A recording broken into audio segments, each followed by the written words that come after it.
વિદ્યાર્થી મિત્રો,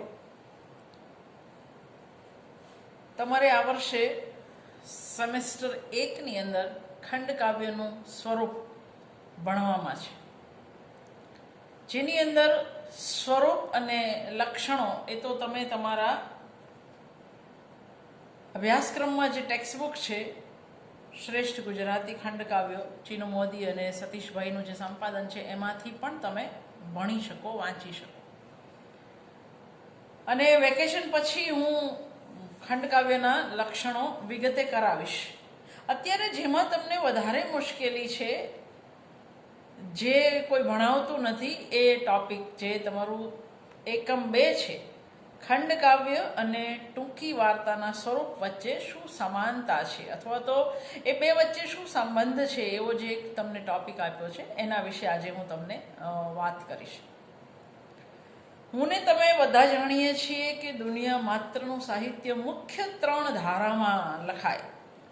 પહેલી પોએટિક એટલે કાવ્યાત્મક, બીજી નેરેટિવ એટલે કથનાત્મક અને ત્રીજી ડ્રામેટિક એટલે નાટ્યાત્મક.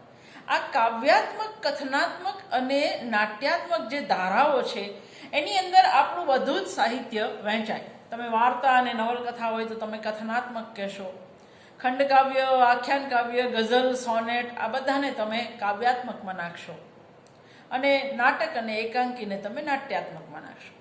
પણ સાહિત્યના સ્વરૂપો કંઈ એવા વોટરટાઇટ કમ્પાર્ટમેન્ટ નથી હોતા કે તમે એને બિલકુલ વચ્ચે લક્ષ્મણ રેખા દોરી શકો, એવું નહીં થાય.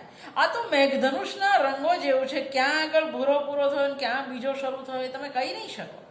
એટલે એક સ્વરૂપના લક્ષણો સતત બીજા સ્વરૂપમાં હાજર તમને દેખાશે. ખાસ કરીને જ્યારે તમે ડ્રામેટિક નોવેલ એવું વાંચો, મુનશીની નવલકથામાં નાટ્યાત્મકતા તો એ છે, અને આપણે એની વાત પણ કરીએ છીએ. રાવજી કે સુરેશ જોશીની કવિતા, નવલકથા કાવ્યના પ્રદેશમાં સરી જાય છે એવું પણ આપણે કહીએ છીએ. તો આ એક સ્વરૂપમાંથી બીજા સ્વરૂપમાં સાહિત્ય સ્વરૂપો હંમેશા થોડે વચ્ચે પદ્ય નાટક આવ્યા, નવલકથામાં નાટ્યાત્મકતા, કવિતા નેરેટિવ પોએટ્રી જેવો આખો ભાગ છે.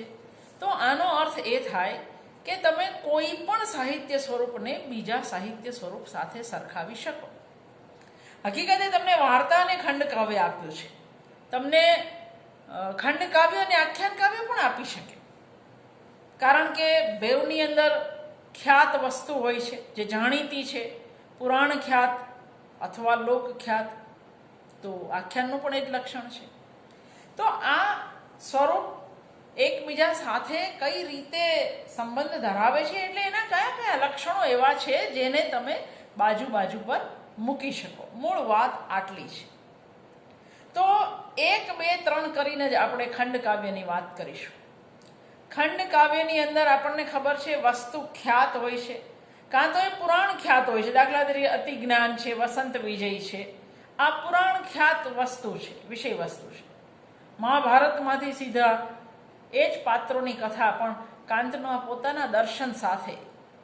અથવા લોકખ્યાત, સાંજ પડે દિન હાથ મેં ચકવી બેઠી રોય, ચકવા ચાલો જઈએ જીહા સાંજ ન પડતી હોય. તો આ લોકખ્યાત દુહા પરથી આખું ચક્રવાક મિથુન નામનું અદ્ભુત ખંડકાવ્ય કાંત પાસેથી આપણને મળે.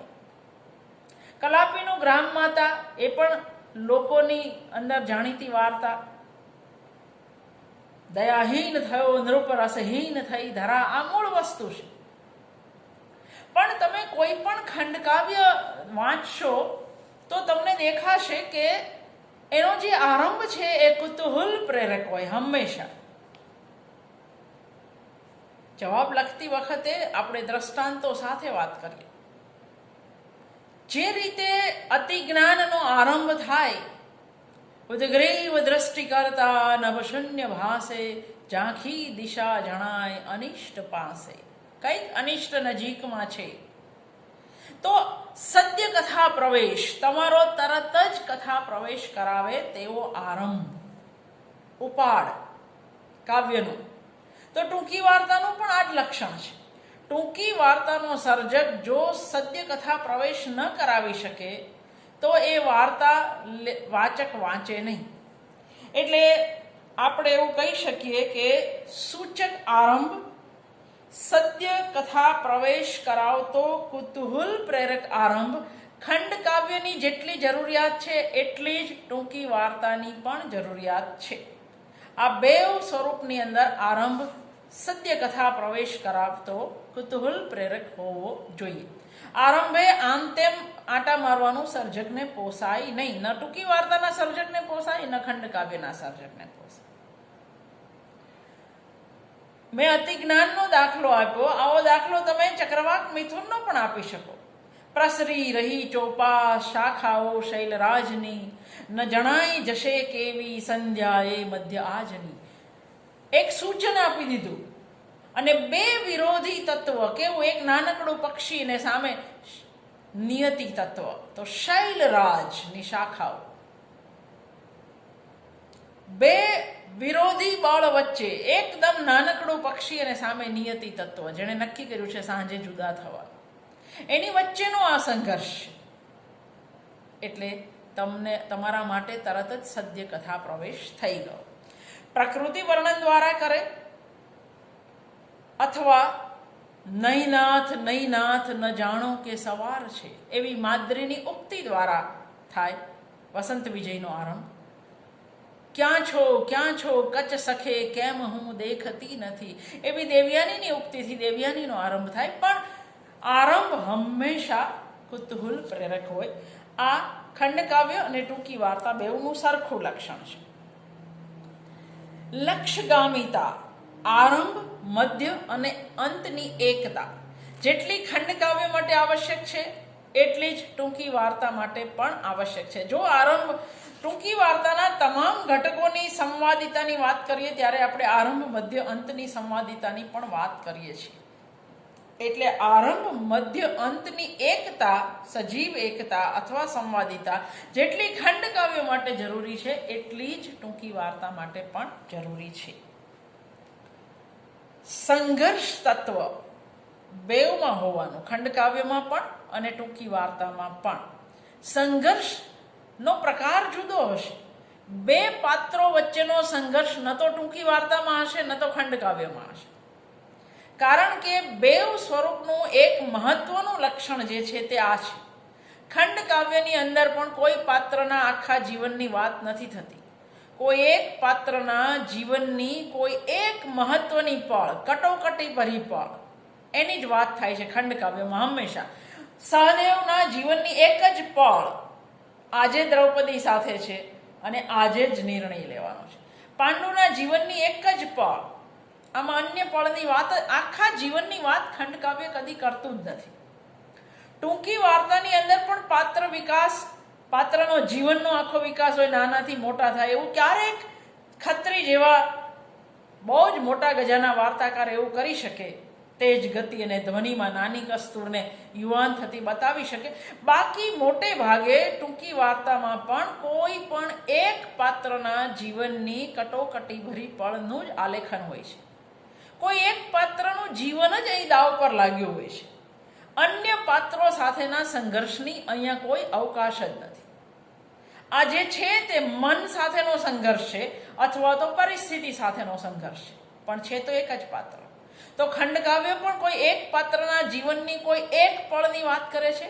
ટૂંકી વાર્તા પણ કોઈ એક પાત્રના જીવનની કોઈ એક પળની વાત કરે છે. અને બંનેમાં સંઘર્ષનું તત્વ બહાર નથી પડ્યું. કોઈ અન્ય પાત્ર સાથે નહીં, કાં તો નિયતિ તત્વ સાથે, કાં પોતાની જાત સાથે, પોતાના ચિત્ત સાથે આ સંઘર્ષ, અથવા તો પરિસ્થિતિ એવી ઊભી થઈ છે લોહીનું ટીપું જેવી વાર્તામાં કે જેના કારણે આ સંઘર્ષનું તત્વ તમારી સામે આવે છે. અને એના કારણે નાટ્યાત્મકતા પણ ખંડકાવ્યમાં પણ છે, ટૂંકી વાર્તામાં પણ છે. ડ્રામેટિક આયરની, તમે લોહીનું ટીપું જેવી વાર્તા જુઓ, કેવી વક્રતા સભર છે. સચોટ અંત વાર્તા માટે પણ એટલો જ જરૂરી, ખંડકાવ્ય માટે પણ એટલો જ જરૂરી. અંત પાસે અંત નથી આવતો બેઉમાં. ખંડકાવ્યનો અંત પણ કદી ખાધું પીધુંને રાજ કર્યું એવો નથી હોતો. ટૂંકી વાર્તાનો અંત પણ કદી ખાધું પીધુંને રાજ કર્યું જેવો હોતો નથી. અહીંથી કશીક શરૂઆત થાય છે જે તમારા ચિત્તમાં ચાલતી રહેશે. આરંભ અને અંતનું ખંડ કાવ્યમાં જેટલું મહત્વ છે, ચોક્કસ મહત્વ એવું જ ટૂંકી વાર્તામાં પણ છે. મેં કહ્યું પ્રમાણે ખંડ કાવ્યમાં પણ કોઈ એક વ્યક્તિના જીવનની કોઈ એક કટોકટી ભરી પળ, જેને રાવી પાઠક રહસ્ય ગર્ભ પળ કહે છે, તો આ રહસ્ય ગર્ભ પળ કેન્દ્રમાં છે. ટૂંકી વાર્તામાં પણ આ એક વ્યક્તિના જીવનની એક પળ કેન્દ્રમાં છે. આરંભથી જ અંત તરફની ગતિ આરંભાતી જાય છે. આ ખંડ કાવ્યમાં પણ થાય છે અને ટૂંકી વાર્તામાં.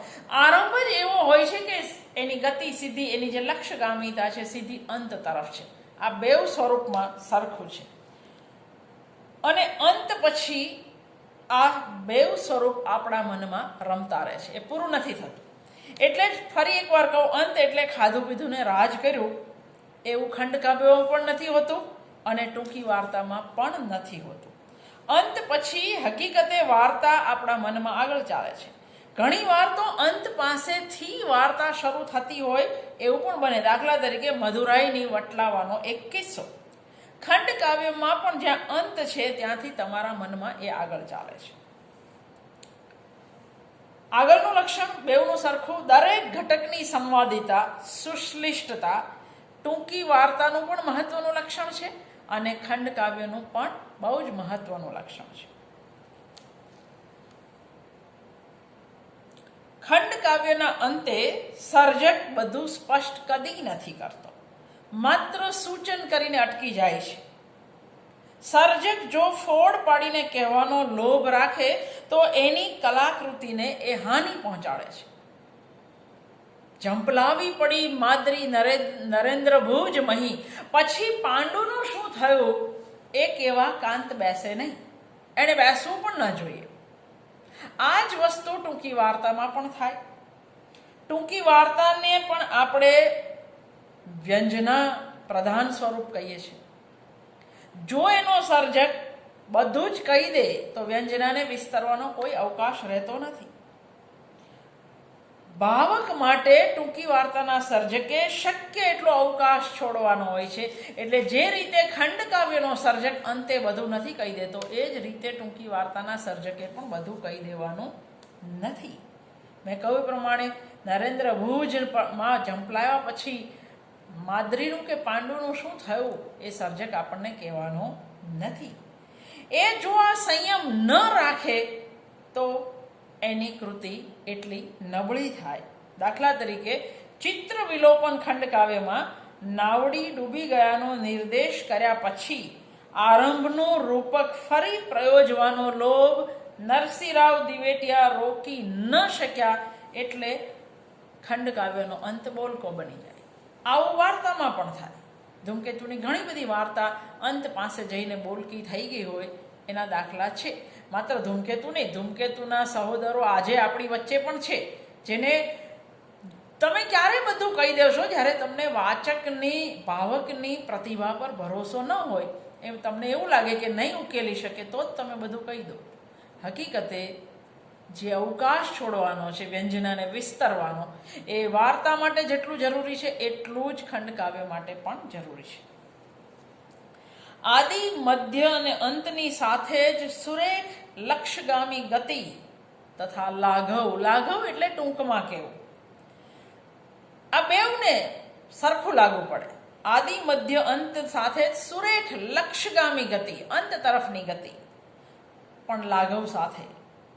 ખંડ કાવ્યના કવિને વિષયાંતર કે લંબાણ, દીર્ઘસૂત્રીપણું ન પોસાય. એ જ રીતે ટૂંકી વાર્તાના સર્જકને પણ લંબાણ કે દીર્ઘસૂત્રીપણું કે વધારાની એક પણ વિગત ન જ પોસાય. લાઘવ આ બેઉ સ્વરૂપ માટે ગુણ ગણાય છે. બિનજરૂરી પ્રસ્તાર આ બંને સ્વરૂપ માટે અવગુણ છે. વિષયાંતર કે દીર્ઘસૂત્રીપણું ટૂંકી વાર્તાને પણ ન જ પરવડે. કારણ કે જો એમાં દીર્ઘસૂત્રીતા આવી તો એ ટૂંકી વાર્તા નથી રહેતી. પછી આપણે એને દીર્ઘ નવલિકાના નવા સ્વરૂપમાં ખતવી દઈએ છીએ. એટલે આ બેઉ સ્વરૂપના સરખા લક્ષણ છે. લક્ષ્યગામી ગતિ એટલે લિનિયર, રેખાયિત જ હોય, સીધી લીટીએ જ ચાલે એવું જરૂરી નથી. ન ખંડ કાવ્યમાં ન ટૂંકી વાર્તામાં, બેઉમાં જરૂરી નથી. સર્જક પાછા પગલે એટલે કે ફ્લેશબેક જેને કહીએ છીએ એ લઈ અને પાછા આગળ વધી શકે છે. દાખલા તરીકે ચીનુ મોદી બાહુકમાં નગર વિચ્છેદ અનુભવતો નળ આરણ્યક બન્યાના ભાન સાથે સતત નગરને સ્મરતો રહે છે. આ ગતિ લક્ષ્યગામી જ કહેવાય. ગતિ તો લક્ષ્યગામી જ છે, ભલે પાછા પગલા ભરી અને પાછો આગળ આવતો હોય, પણ ગતિ લક્ષ્યગામી છે. નળની આ ગતિ લક્ષ્યગામી જ કહેવાય. તમે વહુ અને ઘોડો જેવી વાર્તા જુઓ, મોટી તારા નાની તારાની વાત કરે છે, પણ એની ગતિ તો લક્ષ્યગામી જ છે. તો બેઉ સ્વરૂપની અંદર આ સરખું છે. વાર્તા અને ખંડકાવ્ય બંનેમાં વસ્તુ સંકલનનું સરખું મહત્વ છે. દરેક ઘટકની સંવાદિતા વગર સુરેખ કલાકૃતિ ન ટૂંકી વાર્તામાં મળે ન ખંડકાવ્યમાં મળે.